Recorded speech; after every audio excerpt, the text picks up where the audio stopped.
Hello and welcome to my second video for you on differential equations with forces and motion.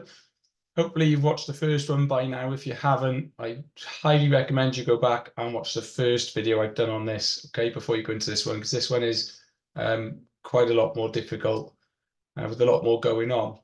Okay, so just a reminder, I'm Mr. Weatherhead. I teach at Porthcawl Comprehensive School. Okay, so let's get into it. Just a reminder of some basics of differential equations with forces and motion before we start. Things that we looked at in the first video and things that are going to be important techniques in this video as well. So sort of common things that you'll find yourself doing a lot. Okay, so the first thing you must do in any differential equation is actually set up your equations. Okay, and by that I mean sort of apply your normal mechanics knowledge, and most of the time that's going to be F equals ma. There are other times differential equations, like I mentioned in the previous video, where we would do things with like populations or viruses, things like that. But a lot of the time, and especially in this video where I'm concentrating on forces, you're going to be using F equals ma. But remember, you can't write it as F equals ma because differential equations will need to be in the form of d something by dt. A lot of the time that will be dv by dt, because that is the same thing as acceleration, and that comes from F equals ma. Okay. Once you've got your equations set up, your next step will always be to separate your variables. Our variables, a lot of the time in these videos, will be v and t. Okay. And the reason you need to separate your variables is so that you can integrate each set of variables separately. Okay. So once you separate your variables, you need to integrate both sides. Now, that might look something a bit like this. So we may have something with t's on this side, and we might have something involving b's on that side. Now, remember, when you do that, we only need to pick up a plus c on one side, so it doesn't need to be on both sides. So we might leave the t side as it is, for instance, and then end up with something like v squared plus c on that side. Or you might prefer to put your plus c on the t side and just leave the v side on its own. Now, I don't really have a set way of doing these. I tend to put my constant wherever I think it's going to make life easy for me. So if the v side of my equations is already looking quite complicated with logs in it, for instance, then I would choose maybe to keep my constant on the other side out of the way rather than getting jumbled up with my ln expressions and terms. Okay. Some integrations that we'll see a lot of. So ones you'll need to be familiar with. So we should know that the integral of 1 over v gives us the ln, the log of v, okay, plus a constant. If you have to integrate something like 5 over v, okay, the best thing to do with that is to bring the 5 outside like that, and then treat it as 1 over v again. And that will give you 5 ln of v. It just multiplies, and again, of course, plus your constant.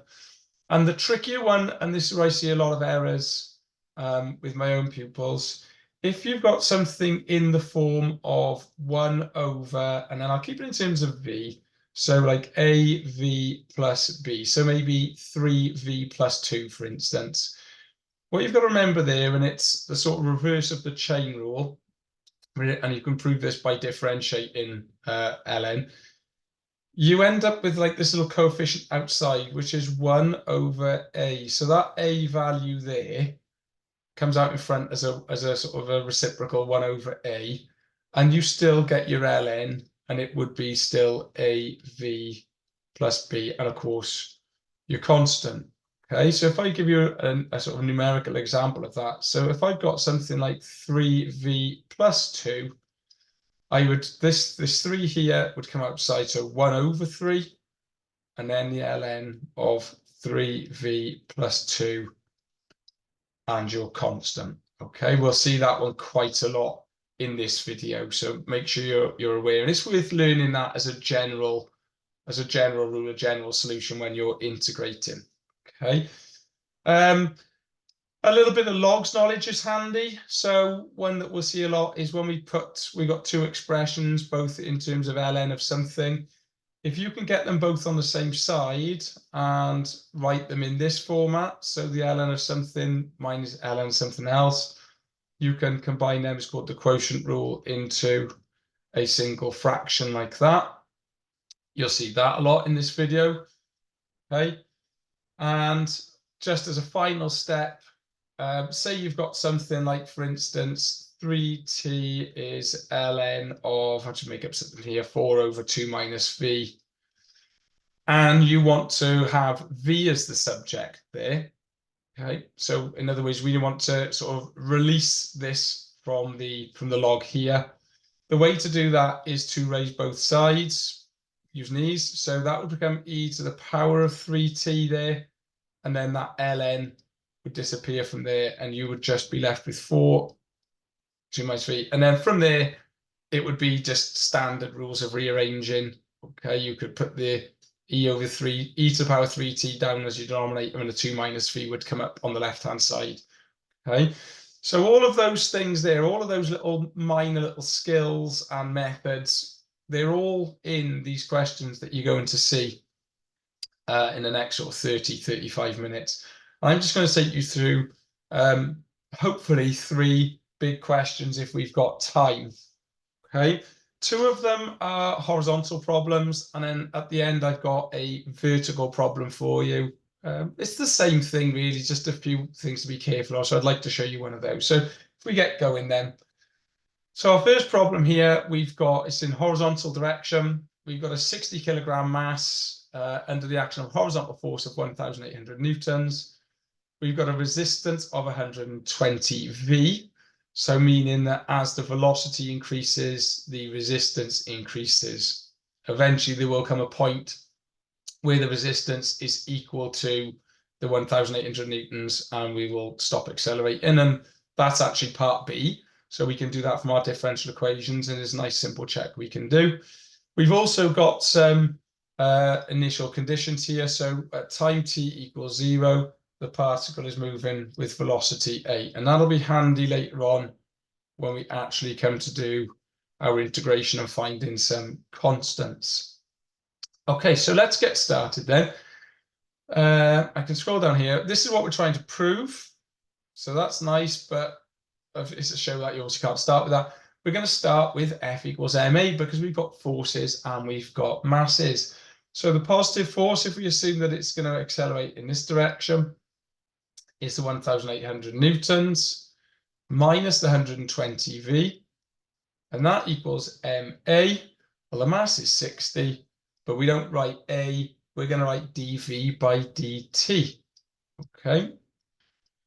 All we've got to do then is rearrange that and get it looking more like what we've got at the top there, and that's easy enough to do. We're just going to divide through by 60. Okay, so if we divide through by 60, that gives us 30 minus 2v equals dv by dt. And there you go, that's the first 2 marks done. It's just setting up the equation. The real work really starts now, though. This is where we have to separate our variables and actually do the integration steps. Now, we're trying to get an expression ultimately for v in terms of t. We're not going to be able to do that straight away. We're going to have to go through a few other steps first. Okay, so separate our variables then. So this dt can't stay down there. Okay, so we're going to multiply through by dt. That's going to put dt on the left-hand side. That means that all of this, which is in terms of v, that needs to go the other side, really. To do that, we're going to divide it. So what we're going to end up with there is dt by itself on the left-hand side and 1 over 30 minus 2v dv on the right. Okay, remember this divide to get rid of this, not add and take away. Separate our variables. I got my t's on the left and all my v's on the right. So now I'm ready to integrate both sides. So that looks like that. The integral of dt, remember I can put a 1 in there, just gives us 1t or t. And straight away we've got one of these not very nice integrations to do here. You've got to remember that that minus 2 is going to come out in front as a reciprocal. So 1 over minus 2. So 1 over minus 2. Then we got our ln of 30 minus 2v. Now I need to put a constant in here somewhere. The right-hand side is already looking a bit crowded. So I think for this question, I'm going to put my constant in on the left. The left-hand side looks far more simple. Okay. Can I tidy that up at all? Not particularly. I could maybe bring that minus from the denominator there out in front. So maybe that's a bit nicer than having it stuck in on the denominator. So I'm ready to find my constant. Remember from earlier that when t was 0, v was 8. That means I can write just c equals, because t, remember, is 0. That gives me minus a half the ln of 30 minus 2v. Well, 2 times 8 is 16. 30 minus 16 is 14. So we've straight away found c. And then we put that back in to there. And that gives us t minus a half ln of 14 equals minus a half again. Now that minus a half is what's the word I'm looking for? Common to both. ln 30 minus 2v there. Right, now we need to get our two log terms on the same side. This is using our ln a minus ln b is ln of a over b rule. Now to do that, the positive term has to be first. So it needs to be positive term, then negative. So a minus b, not minus a plus b. So that means what happens, I'm going to put this half ln 14 over to the right. That's going to be positive because we're adding a half ln 14. And so that's going to go first. So we've got a half ln 14 minus a half and 30 minus 2v. And then I can use the quotient rule. So the half that's common to both stays out in front. So that gives me a half. And then the 14 goes on the top. And the 30 minus 2v on the bottom. So that's looking great. And if the question was asking us to find t in terms of v, let me tidy that up a bit. If it was asking us to find t in terms of v, we would actually be finished at that point. Okay. Or if part of the question asked us to find the time that the speed was, say find the time when v equals 10. At this point, I could put 10 into that formula, put it through a calculator, and it would give me the time. So that's a really useful position to be in. And it's worth sort of noting that one as a key milestone as you work through this question. But we're not finished because the question actually asks us to find v in terms of t. So that means I need to get this v out of here, which means I need to get rid of this log here. Now, to do that, first thing I'm going to do to tidy this up is I'm going to bring that half to the other side and multiply through by 2. That's going to make things a little bit easier. That's going to give me 2t ln 14 over 30 minus 2v. And now I can use e raising to the power to get rid of this ln from here. So let's get rid of that. That gives me e to the power of 2t on this side. And it gives me 14 over 30 minus 2v on the right. That means I can do some swapping around now then. I can get 30 minus 2v up here. 14 over e to the power of 2t there. They've just swapped places, basically. Okay, multiplied by 1 and divided by the other. I can rewrite this as a negative power, so that'll be a bit nicer to do that. 30 minus 2v is 14e to the power of minus 2t. And now it's just a case of getting 2v on its own as a positive subject. So if I bring the 2v to the right side, I can take the 14e to minus 2t to the other side. So that looks like that. And then very simply now to make v the subject, just divide everything through by 2. So that gives me 15 minus 7e to the power of minus 2t equals v. And we now have an equation for v in terms of t. All right. So between these two equations, if I bring the other one down from up here, let's see if I can just grab this and move it down here. Between these two equations, we can do anything we like now. Okay.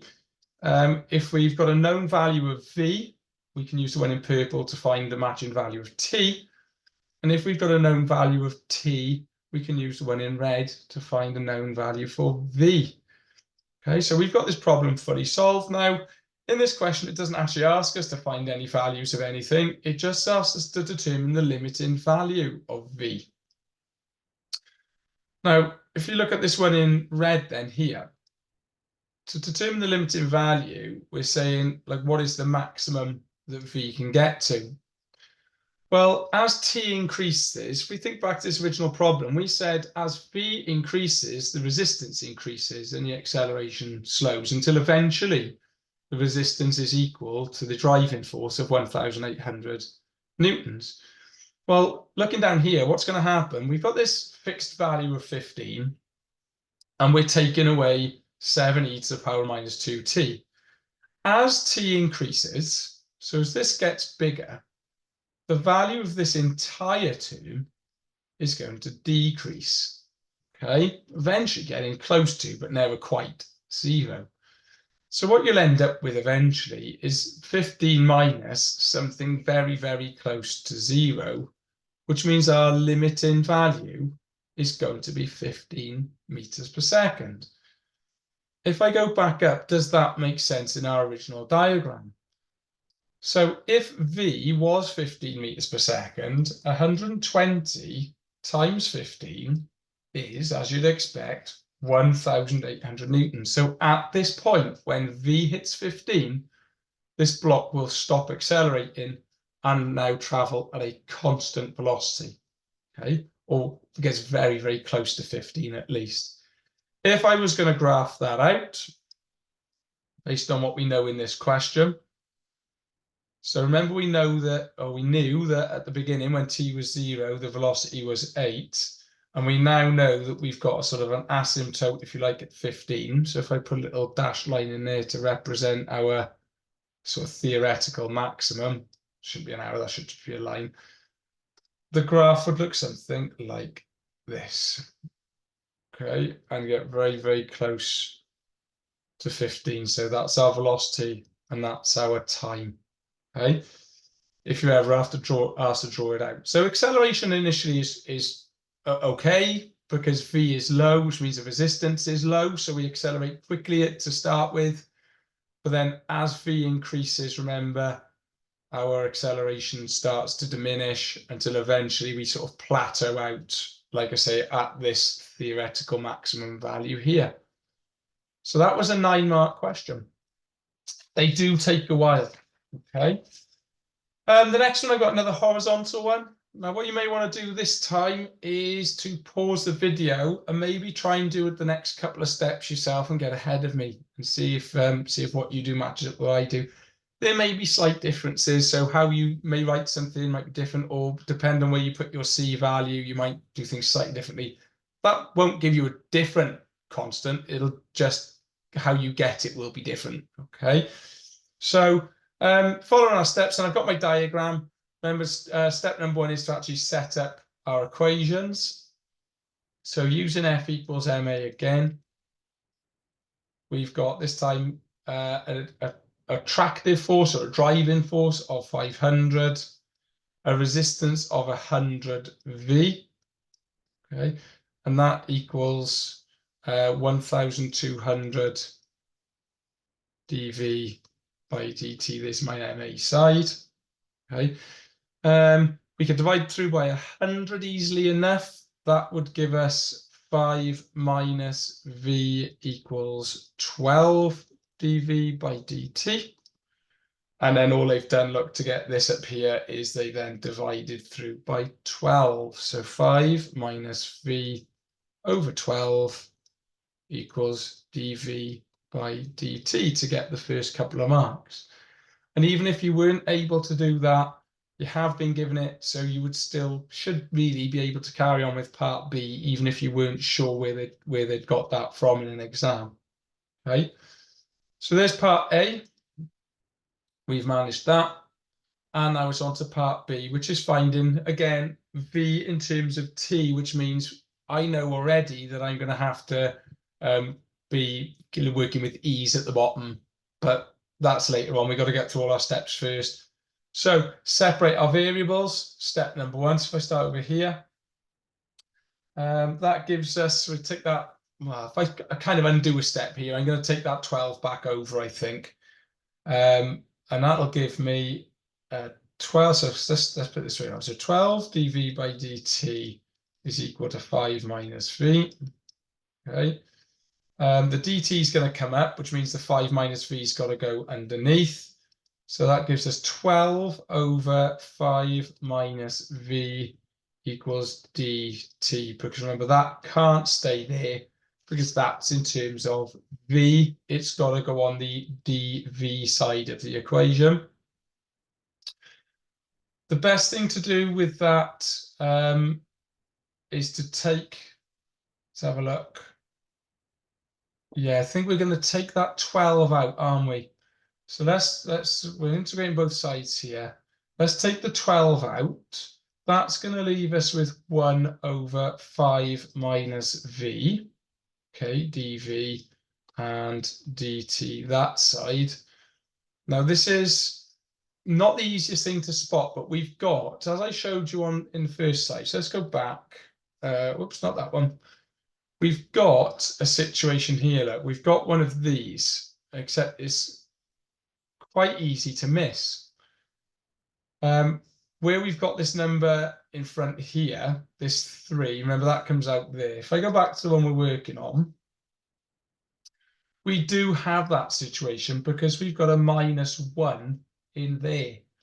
So that's going to come out in front. What are we going to get is 12 times 1 over -1, and then the ln of 5 minus v. And that is very easy to miss on this question, okay? That -1 in front of the v there, because it's the other way around as well, doesn't help. It's not the normal way around you'd write it because it's negative, it goes second. That -1 needs to go underneath the reciprocal 1 over fraction there.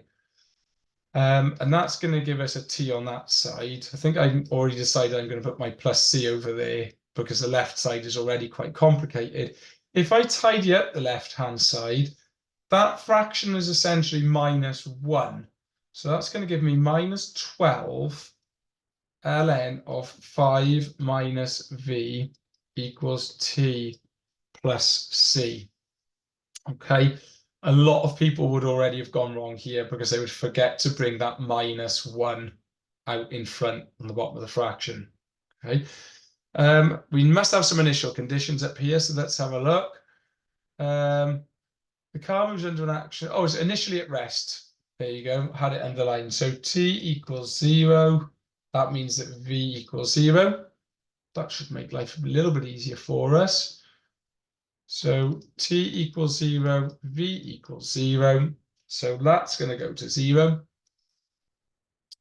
So c is -12 ln of 5 minus 0, which is 5.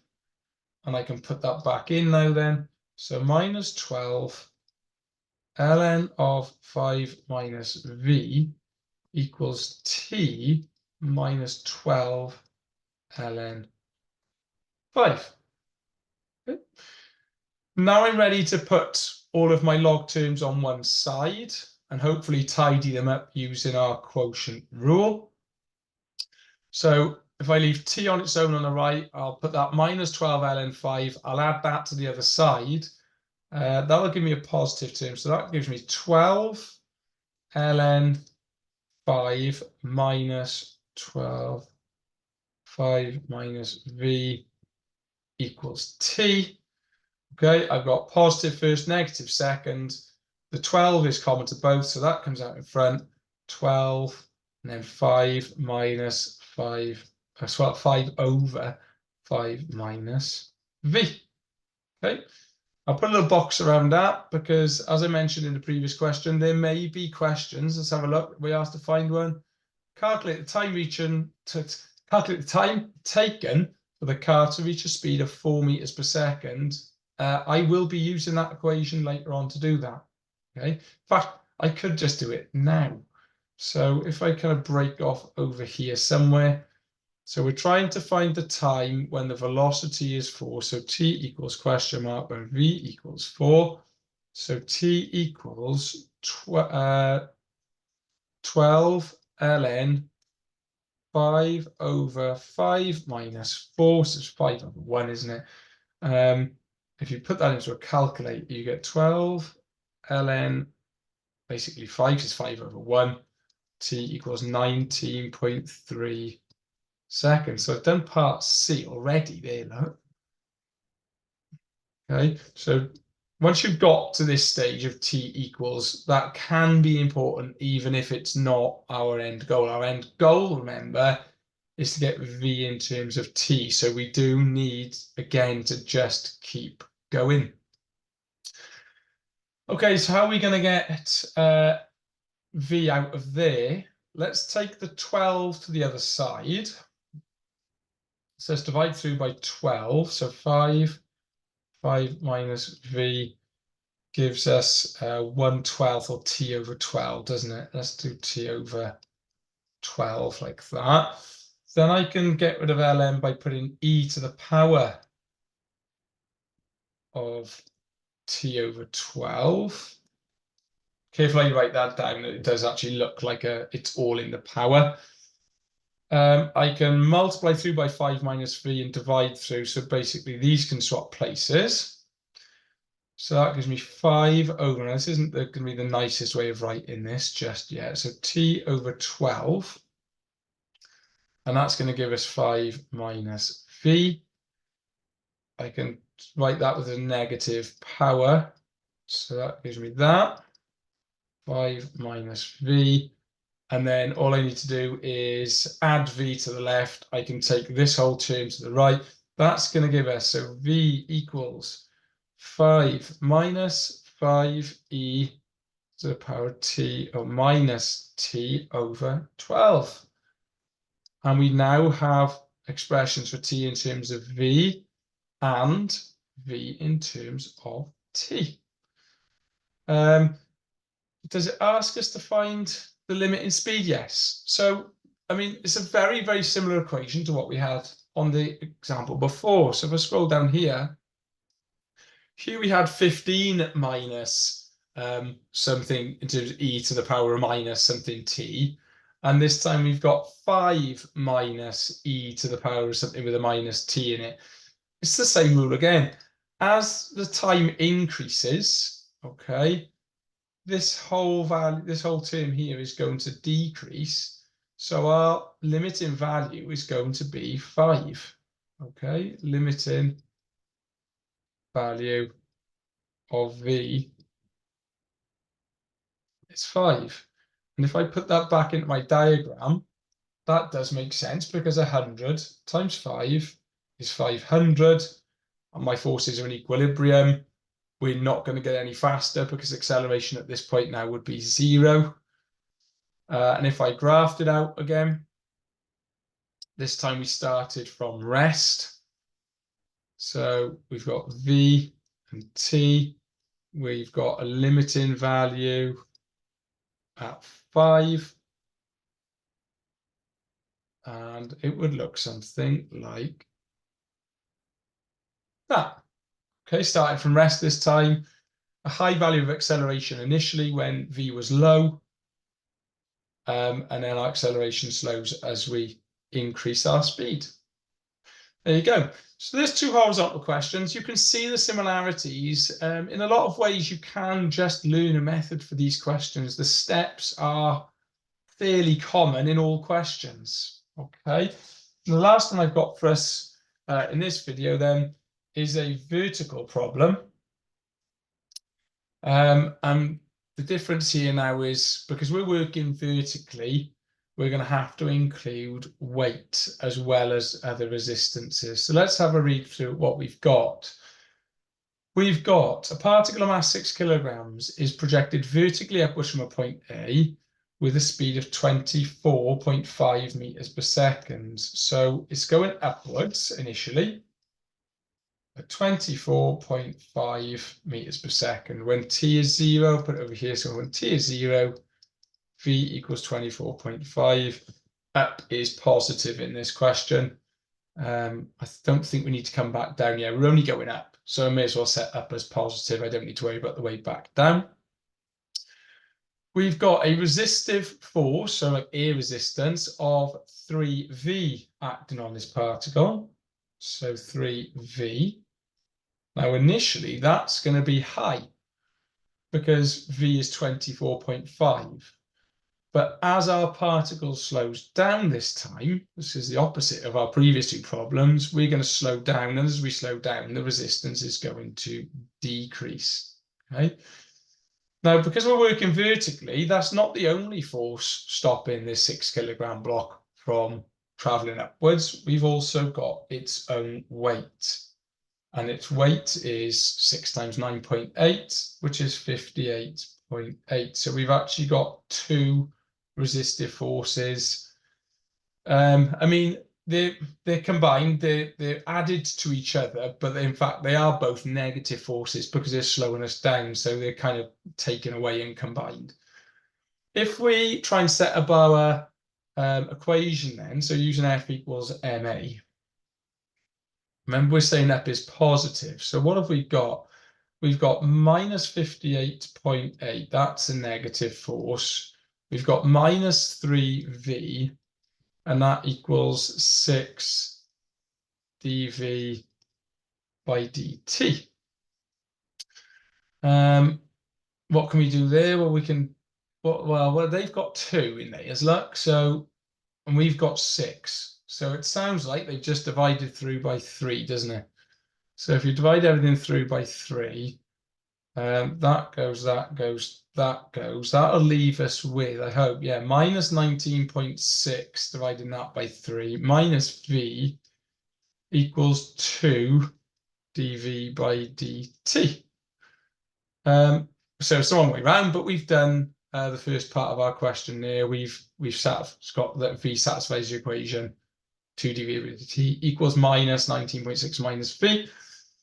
Find an expression for v in terms of t. This is where the bulk of these 8 marks is going to come from. What we've done there is probably going to get us only 2. So now we've got to start separating variables and doing all that stuff again. Now, I think I'm going to divide through by that other 2 because I don't really want that hanging around. That's easy to get rid of. Right, so minus 9.8 minus 0.5 v equals dv by dt. Dt, remember these are going to swap everything in terms of v. All of this needs to go underneath, so 1 over. We're going to get dt equals 1 over minus 9.8 minus 0.5 v dv.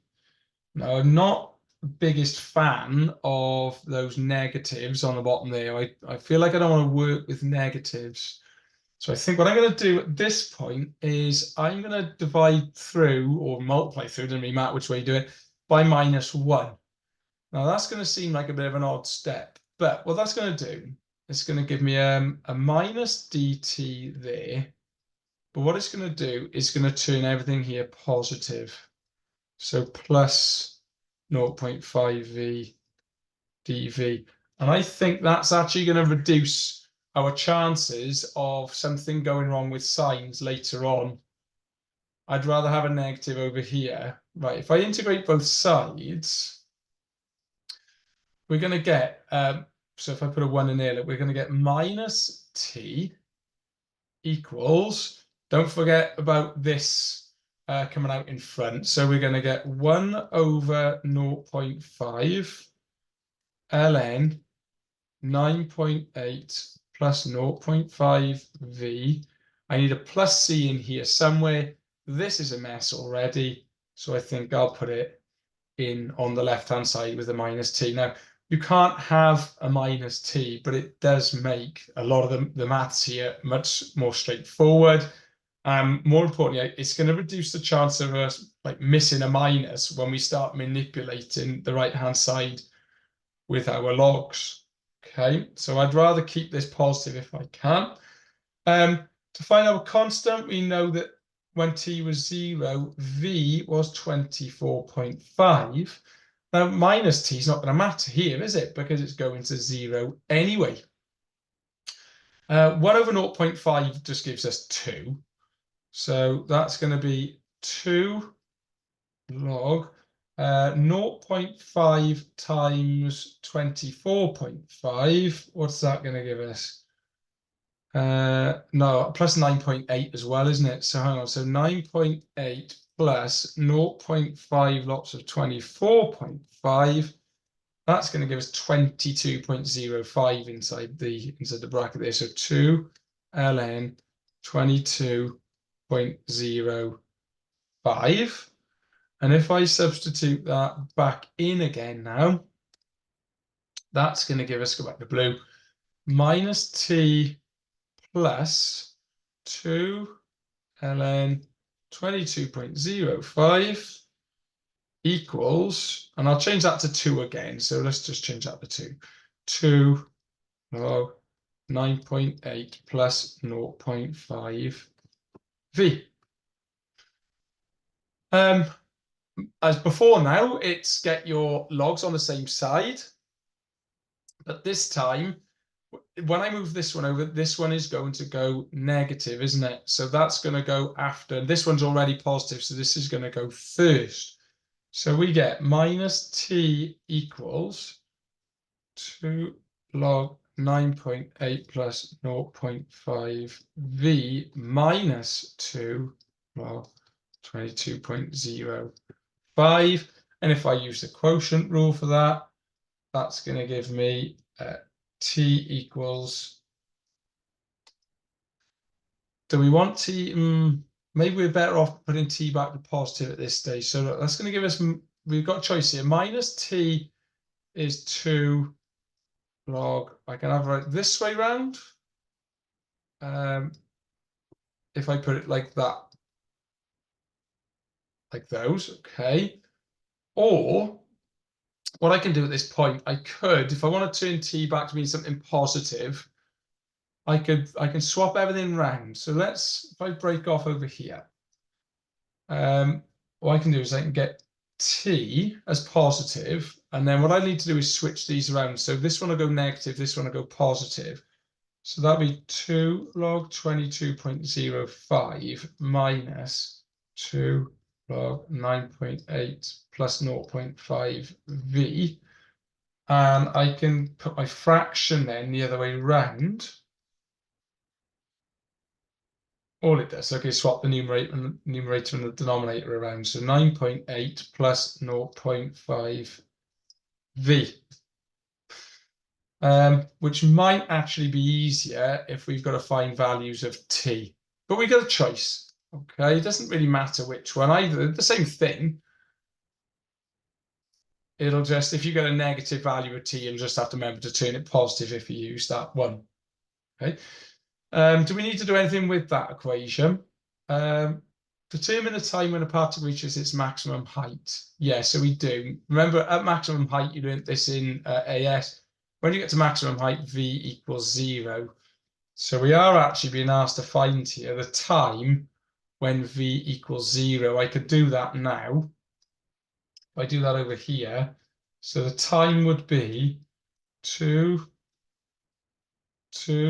log 22.05 over, well, if v is 0, just 9.8, isn't it? Put that in a calculator, you get 1.62 seconds. So it takes 1.62 seconds for this particle to get to its maximum height, and at its maximum height, v equals 0. Okay, so we've done part B, even though I haven't actually finished part A yet. Part B, part II, sorry, we need to keep going. We haven't got v on its own yet. If I jump back from this one, so we've got t equals 2 ln 22.05 over 9.8 plus 0.5 v. And we've done this now a couple of times. If I write that as t over 2, or a half t, that leaves me with just the logs on the right-hand side. That makes it much easier now to raise everything using e's. So e to the power of t over 2 cancels out that log there. So 22.05, 9.8 plus 0.5 v. I can write that, and I'll skip a step now as well, because we've done this a few times. So 9.8 plus 0.5 v, I can write as 22.05 e to the minus t over 2, because it would have been a denominator originally. Let's see what we can do here. We can take away the 9.8, so that'll give us 0.5 v, 22.05 e to the minus t over 2 minus 9.8, multiply through by 2 or divide through by a half to get rid of the half, gives us 44.1 e to the power of minus t over 2 minus 19.6. There we go. We've got an expression now for v in terms of t. So what have we done? Where are we with the question? We've done that part, we've done that part, we've actually also done that part as well. Excuse me.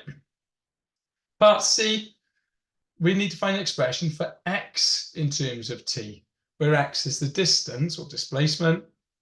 So now we need to go from v to x. Now, how do you get from velocity to displacement? Well, actually, we've got to integrate one more time. Okay, from here. So we've got v is 44.1 e to the minus t over 2 minus 19.6. So if we integrate that, so if we integrate v with respect to t, we will get, now what's going to happen here is this half, I mean, I've written it as t over 2 or minus t over 2, but that's like minus a half of t. When we integrate, that gets sort of, we divide by that. Okay, normal rules of integration, so your new power, if you like. That's going to give us, so x equals 44.1 e to the power of minus t over 2, and it gets divided by that minus a half, which had been our power before.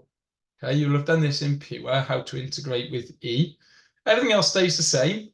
It's just we divide by, like, in a way, our coefficient of t up there, which is minus a half. The 19.6 becomes 19.6t, and we're going to pick up another constant as well. Divided by that minus a half is going to give us minus 88.2 e to the power of minus t over 2 minus 19.6 t plus c. Our plus c, so do we know any known values of where this particle was? Remember, this is displacement, so it's where it was at a certain time.